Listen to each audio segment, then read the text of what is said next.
سلام، من نلیوام. به ویدیوی یوتیوب من خوش اومدید. این اولین باریه که به صورت جدی شروع کردم دارم ویدیو یوتیوب رو ضبط میکنم. الان ساعت 11:36 شبه. امیدوارم که اولین ویدیو باعث بشه که یه انرژی خیلی خوبی باشه واسه ویدیوهای بعدی. یهویی به بچه‌ها گفتم بچه‌ها بیاین ویدیو بگیریم و همه رو اسیر و اجیر خودم کردم. بریم که داشته باشیم. امیدوارم که ویدیوهای خوبی باشه.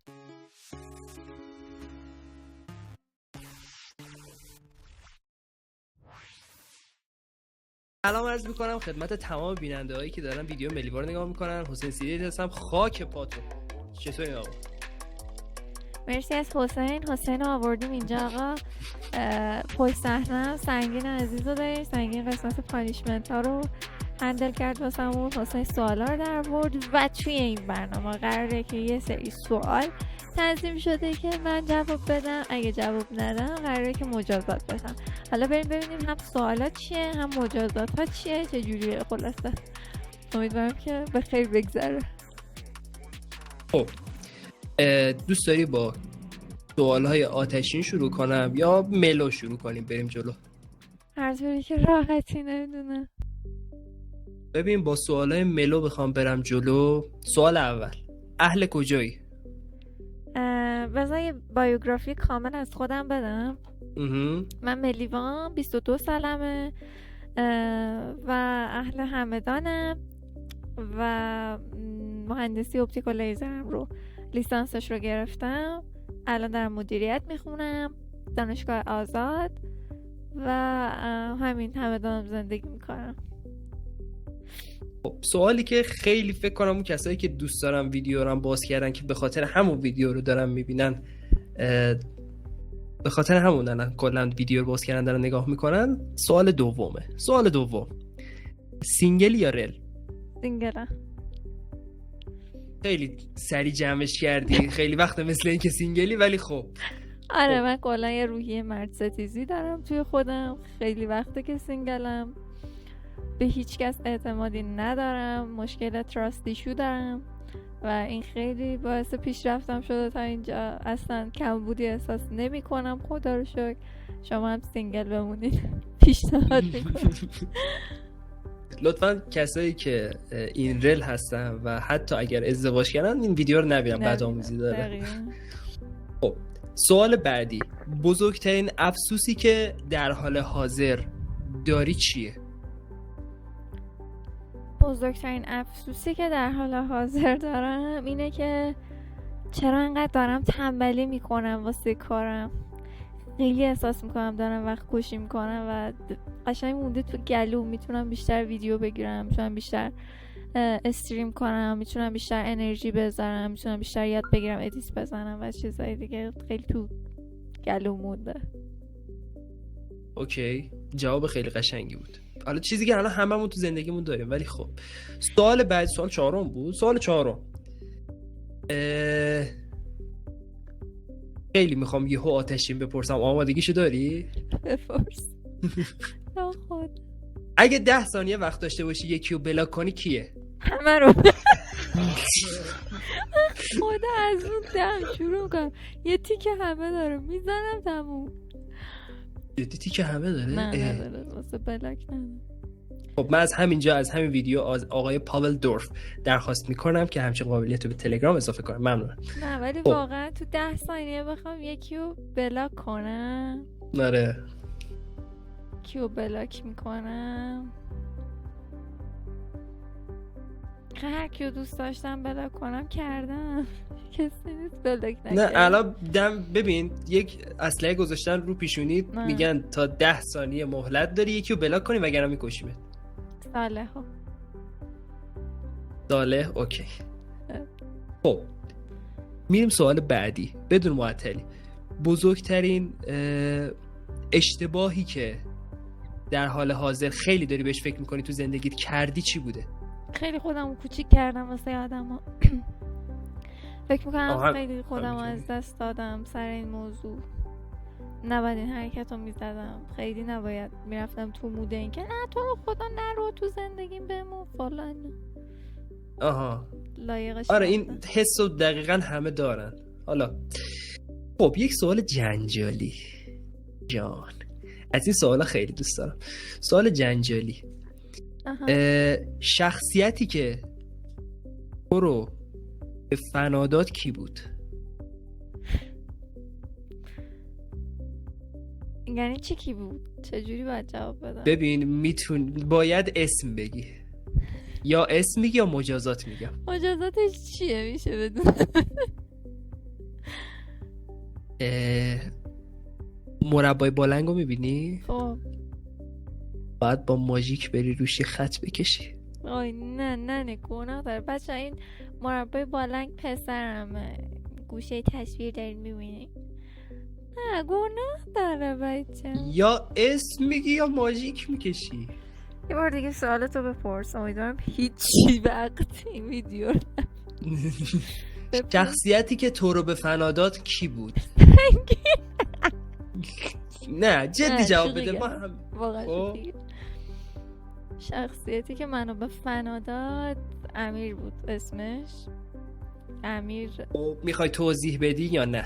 نه یه تایم خیلی زیادی شروع کرده بودم از یه افسردگی خیلی بد اومده بودم بیرون، خیلی خودم رو ساخته بودم، خیلی تاثیرگذار بودم واسه خودم، تنهایی پا شدم همه چی رو ساختم و اینا. توی 1 ماه اومد مثل این عقده‌یا همه چیزو کوبوند، اعتماد به نفس و همه چیزو مثل این عقده‌یا و رفت.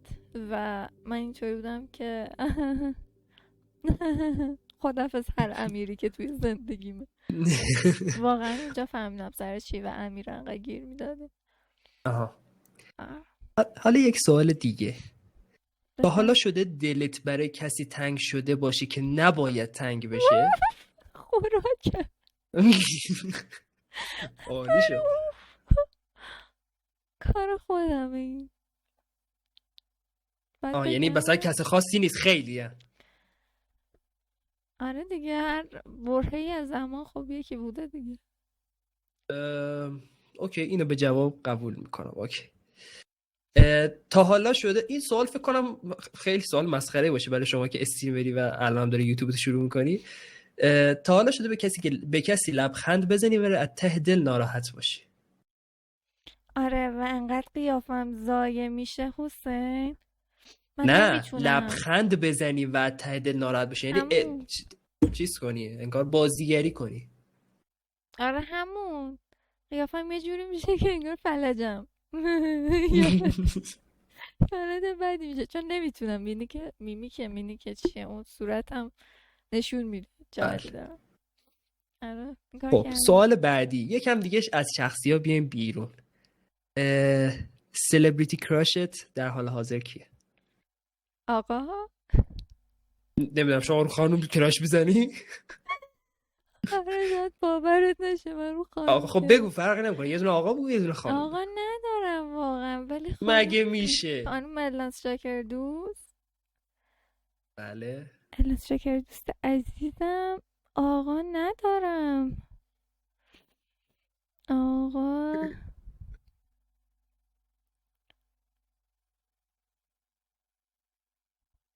جدی نداری؟ تا حالا بهش بهش فکر نکردی بگی این یارو عجب آدم خوشتیپیه، عجب اخلاق خوبی داره؟ مثلا اخلاقی چرا؟ مثلا اخلاقی همیشه گفتم خدایا اگه قراره کسی مثلا تو زندگیم بیاد اخلاقی شبیه مثلا ایشون باشه. باش.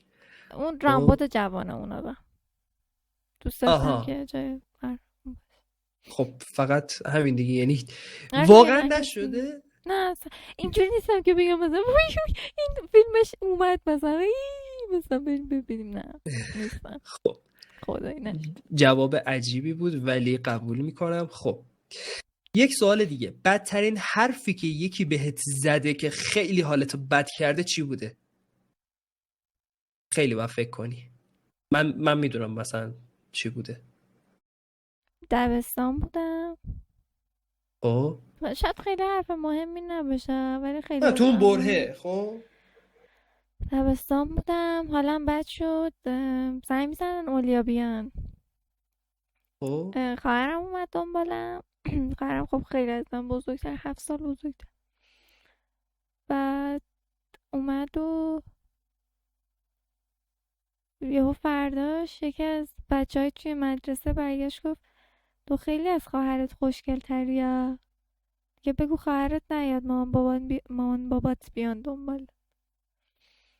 بعد تو ناراحت شدی؟ نه مثلا منظورش این بود که خیلی زشته، اصلا برای چی میگه اون بیاد فلان. خیلی آدم عوضی بود واقعا. الان که فکر میکنم میتونم بپرسم کلاس چندم دبستان بودی؟ 6م. خب پس اون موقع یکم عقلش صورت گرفته. آره حالا نه مثلا توی خانواده ها بود که اوکی چش رنگی باید باشی، فایلان باشی، وگرنه حساب نیست. متوجه شدم. اوکی. آره. خب با یه سوال خیلی جالب. آدم دروغگویی هستی به نظر خودت؟ آره. خب حالا بزرگترین دروغی که گفتی و بگو بهمون. به چه کسی بوده و چه دروغی بوده؟ به مامان بابا.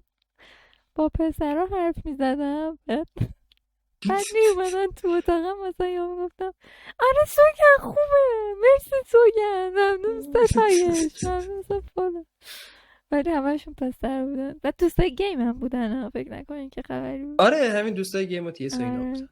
اوکی. هر کدومشون یه اسمی دارن قدیمی ها. الان مثلا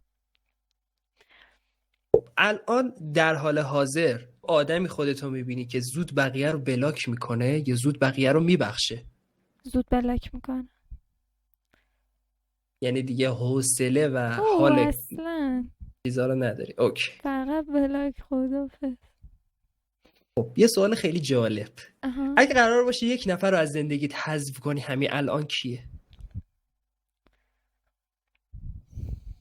مجازاتش چیه؟ مجازاتش رو وایسا.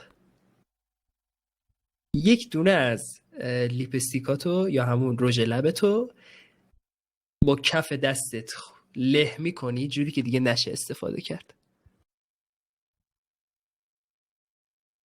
I hate you.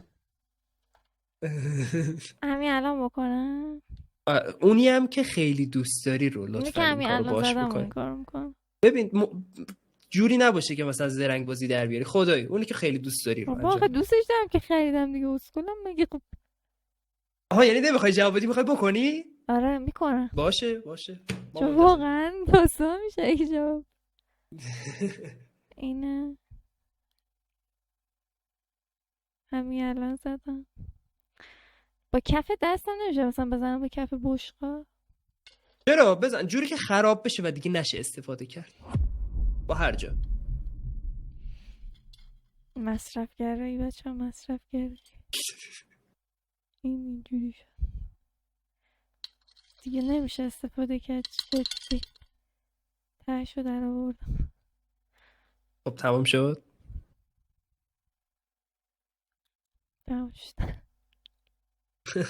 سوال بعدی. تا حالا شده برای جلب توجه یه کاری کردی که الان پشیمون باشی از اون کاره؟ آره. کاش یه کار دیگه کاش بیاد تو سرم، اونو نگم بسته. نه ببین همونی که تو سرت رو باید بگی یا باید مجازات انجام بدی. نه پیچون. مجازاتش چیه؟ مجازاتش رو وایسا. روشمو دوست داشت.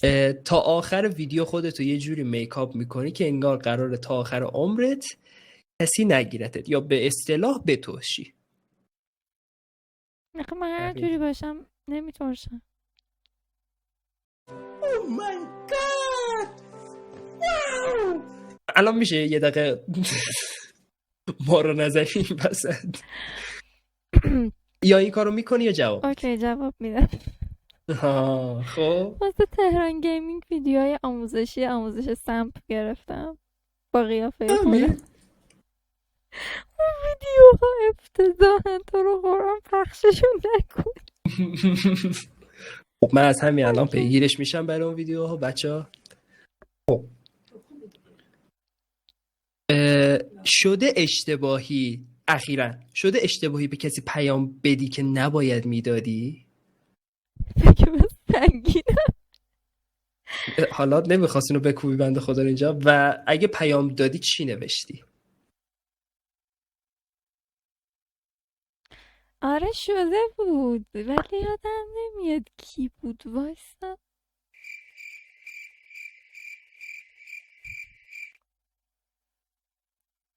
یادم نمیاد.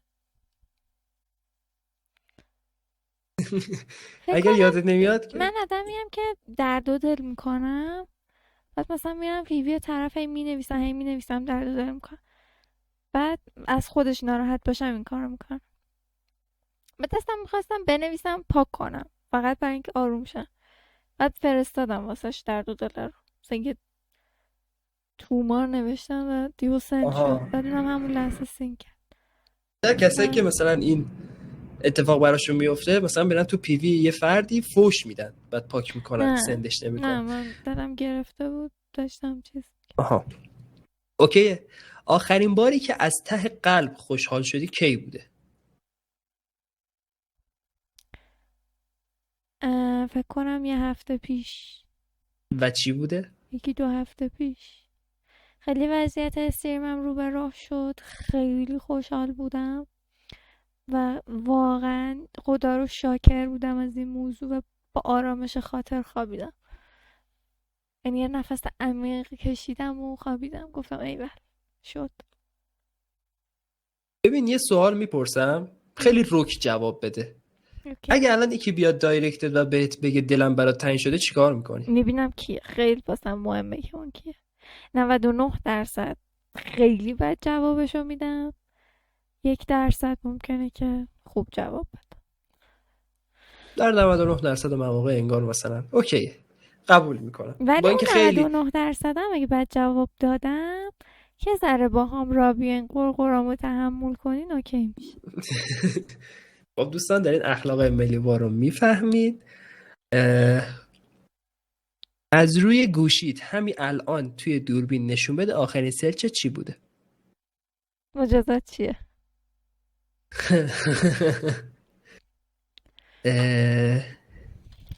وایسا همون آرایش، برو خودت آرایش کن یه جوری که آره. آخرین سرچم آپاراته، خدا شکر دادم نشون میدم ولی خیلی نامردیه. سرچ ها رو نگاه، خیلی احمقانه است. بخونم یا نشون بده؟ میخوای نشون بده جوری که تو ویدیو معلوم شه. بذار 4 تاشم بخونم. آپارات رحیمی دانلود از اینستاگرام، اومو، سانگستر، تبلت دست دوم، آموزشیار، PDR ماشین، صراف، آلگیم، لایو ارشیانفر. PDR ماشین چرا؟ یهو مزد یکی گفت شغلم PDR ماشین، گفتم ببینم این چی. چیز دیگه اونایی که قردبه در میارن دیگه. حالا قردبه. خب حالا یک سوال میپرسم دوست دارم کامل و جامع جواب بدی. الان پارامترهای مرد زندگیت در حال حاضر چیه؟ امن باشه. چی باشه؟ نشیدم. امن باشه، بشه بهش تکیه کرد. امن باشه. خیلی شبیه به هم باشیم، شباهتمون خیلی باشه. امن باشه یعنی مثلا یهو نصف شب دزد نزنه؟ آره مثلا یهو دزدی نکنه. نه مثلا یعنی امن باشه یعنی مثلا بتونی بهش تکیه کنی. آره میدونم. بتونی بهش پناه ببری تو هر شرایطی، حتی اگه از خودش بریدی بتونی به خودش پناه ببری. همچه پارامتری عجیب. ولی خب یادم نمیاد. چیزی که خیلی مهم بود واسه همین امنیته بود. امنیته بود. زانی که امنیت دارن جربوزه داشته باشه، شروع کنه مثلا خودش یه کاری رو راه بندازه یا مثلا کار کنه، ذهنیتش ذهنیت برنده باشه، همیشه پر رو باشه.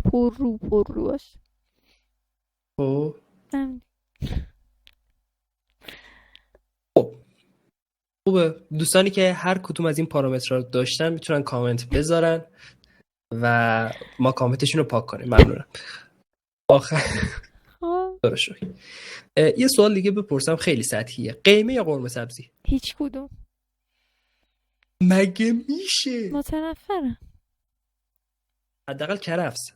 متنفرم از کرفس که دیگه متنفرم. خب پس دیگه نمیخواد دو سوال بپرسم از چه غذایی متنفری، چون خیلی زیاده. از چه غذایی خوشت میاد؟ ندارم. مگه میشه؟ واقعا ندارم. لازانیا؟ نه. پاستا؟ نه. مثل اینکه نداره بچه. خب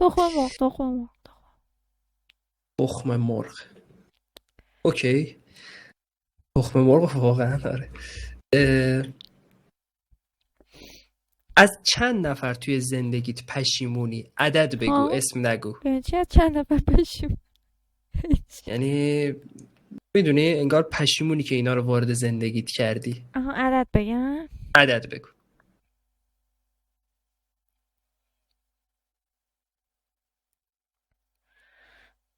3 نفر.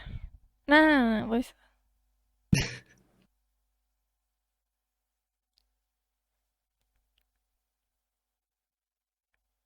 4 نفر. 4 نفر. اوکی. دیگه قرار شده اسمم نگی. خب عجیب ترین کاری که موقع استرس کردی چی بوده؟ ناخونه‌مو میخورم و طرز وحشتناکی. جدیدن؟ نه اصلا از بچگی وقتی یادم میاد. یعنی جوری که حسین تو هیچ اثری از ناخون روی انگشت من نمیبینی. این کاملا میشه گوشت. میدونی چی میگم؟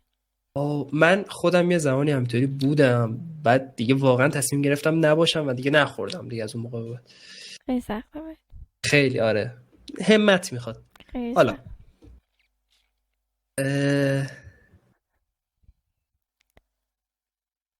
یک سوال رک میپرسم و خیلی بیرحمیه. بزرگترین اشتباه زندگی چی بوده؟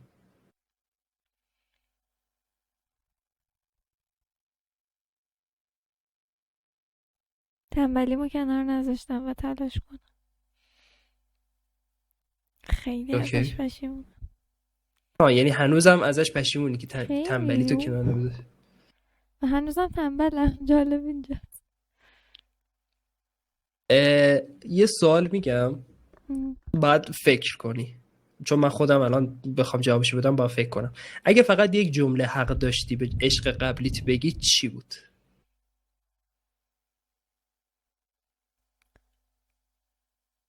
من بهت پناه آورده بودم. اوکی. اگه میتونستی، سوال بعدی، اگر میتونستی یک حقیقت تلخ به همه بگی چی میگفتی؟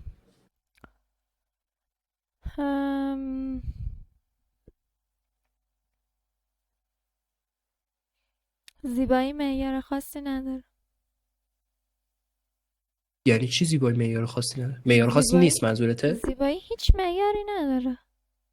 آها، معیار اندازه‌گیری خاصی نداره. نه اصلا هیچ معیاری نداره. کی میگه دماغ صاف قشنگه؟ کی میگه دماغ؟ آره این که چرت و پرته. مثلا همین امسال مد شده که دماغ قوزدار مثلا. آره بیشتر هیچ معیاری نداره واقعا. آره. خب تا حالا دل شکستی ملیوا؟ خوراکمه. دستت درد نکنه. خوراکمه ها. یکم فکر میکردی بعد چرا یه جاهایی واقعا به نظرم لازمه. مثلا هر کسی که میاد پیشنهاد میده به من که نمیتونم بگم خب باشه حالا برای اینکه ناراحت نشی بیا با هم بشی. اون موقع دل شکستن حجاب نمیشه. حجاب نمیشه؟ حجاب گفتم نباشه، حساب نمیشه. ولی حالا دل شکستن. خب بعد آخریش کی بوده؟ کی بوده؟ هر روز هر کی میاد پیشنهاد میده. نه دقیقا همینجوری. یه معیار اندازه‌گیریه این. از 1 تا 10 چقدر خوب دل میبری؟ 0. ببین 0. بچه‌ای که لایو استریم ملیوار دیده باشن تو آپارات فکر نکن. اصلا 0. اصلا بلد نیستم. اصلا منفی. خیلی بد. ای بابا. حالا یه سوالیه که حالا برای ما پسر اینطوری که ما ریج میکنیم، ولی بدترین کاری که تو عصبانیتت کردی چی بوده؟ ببین من عصبانی میشم عربده میکشم و ببین جدی اصلا یه صدایی که اصلا نمیدونی از کجا داره میاد بیرون، بلند بعد کلوفت، عربده میکشم. و یه بار اگه مثل اون صداست که اون شب در آوردی که داشتی خواهرت صدا میزدی که نه اون که حتی دادم نزدم. آها اه، خب الان همجوری عربده میزنی تا خالی شی. نه یه بارم خیلی یه بار عصبانی شده بودم، یه لیوان کوبوندم به دیوار. همین یه بار کلا تو زندگی این اتفاق پیش اومد. من تا حالا چیزی نشکوندم مثلا پرت کنم، ولی منم کیبورد چکوندم. خب زود به نتیجه رسیدی کیبورد چکون. کیبورد خیلی ارزون بود. حالا در حال حاضر تو حسابت چقدر پوله؟ حد ببینه آها یعنی خودت هم نمیدونی؟ زنگین هست؟ نه بالا. اینو به زنگین نگی تا آپلود شه. خب میبینی که نه حالا اون موقع که ببینه دیگه این پول تمام شده و رفته 50 برابرش. خب 365,000 تومان. همین الان اینو به سنگین نگم. حالا نه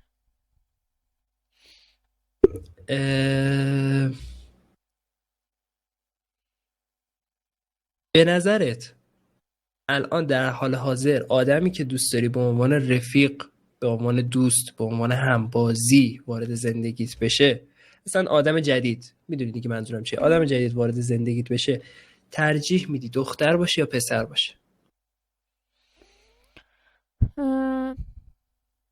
برای یه محیطی که بریم بیرون با هم دور بزنیم، مثلا 1-2 ساعت 3 ساعت 4 ساعت با هم باشیم، دختر باشه. ولی برای اینکه کل شب و بازی کنیم یا مثلا روزای تعطیلمون تو خونه باشیم و اینا، کلا پسر. یعنی دوست نداری شبا با دختر گیم بزنی؟ نه اصلا تایم طولانی، منظورم اینه که نمیتونم با دختر خیلی با در ارتباط باشم. آها خب اگر خودت سوالی چیزی داری که از خودم بپرسم؟ نه که فکر میکنی من باید بپرسم. احساس خوشبختی میکنی هم الان مگه برام مهراب مدیری الان احساس خوشبختی میکنی؟ به موزه ما چیه دیم؟ ولی الان احساس خوشبختی میکنی؟ الان نه. کی احساس خوشبختی میکنی؟ پریروز. ای بابا برم پریروز بیام یه چیزی میخوام به موزه بدی. ای بابا. خب حالا یه چیزی هم بپرسم. به نظرت از بین این رفیقایی که داری، خب رفیقایی که توی تی اس هستیم و نزدیکیم، حالا بچه ها شاید نشناسن، ولی شما خودت کدوم رو حذف میکنی؟ حذف بکنم؟ بله حذف. یعنی دیگه نباشه تی اس نیاد، اصلا قریب بشه، سطح پشت قریب بشه. آخه حافظشم باید پاک شه، خیلی میدونه. آها اونطوری؟ خب نه که نه حافظش هم پاک میشه فکر کن. اوکی. حمیدو کلن حذف. حمید رو کلن حذف. اوکی. خب من دیگه سوالی ندارم، اگر میخوای که وقت بچه ها رو بیشتر از این نگیری. چرا وقت بچه گرفته بشه؟ در خوش میگذره بهشون. داره خوش میگذره. آره بچه ها میگم بیشتر بخندیم. خب واقعا جدی مرسی حسین، خیلی سوالات باحال بود، خیلی خوش گذشت و امیدوارم که شما هم خوشتون اومد. واسه بچه خیلی لاوی بهتون، همیشه به هم لطف داشتین. نم امیدوارم که خوشتون بیاد از این ویدیو، از این سبک و اینا، و اینکه حالا انشالله دوباره براتون ویدیو میگیریم بیشتر و بیشتر، هرچی ما میریم بیشتر. وضعیت روان من و رفیقم وقتی از خوشحال نیستیم، از زندگیم راضیم نه. ولی واقعا مرسی دنیا. حسین خداحافظی کن شما. خب دوستان ممنونم از نگاه گرمتون که تا الان ویدیو رو تماشا کردین، تا الان که تا اینجا اومدین لایک و کامنت و سابسکرایب که یادتون نره و کلی انرژی بدین به ملی واچ، ویدیو اولشه و واقعا ویدیو خوبی شد و امیدوارم شما لذت برده باشین. ممنونم ازتون. قربونشون بشم. خدافظ. دارم خدافظی کن دیگه. ببخش من رفتم. خدافظ.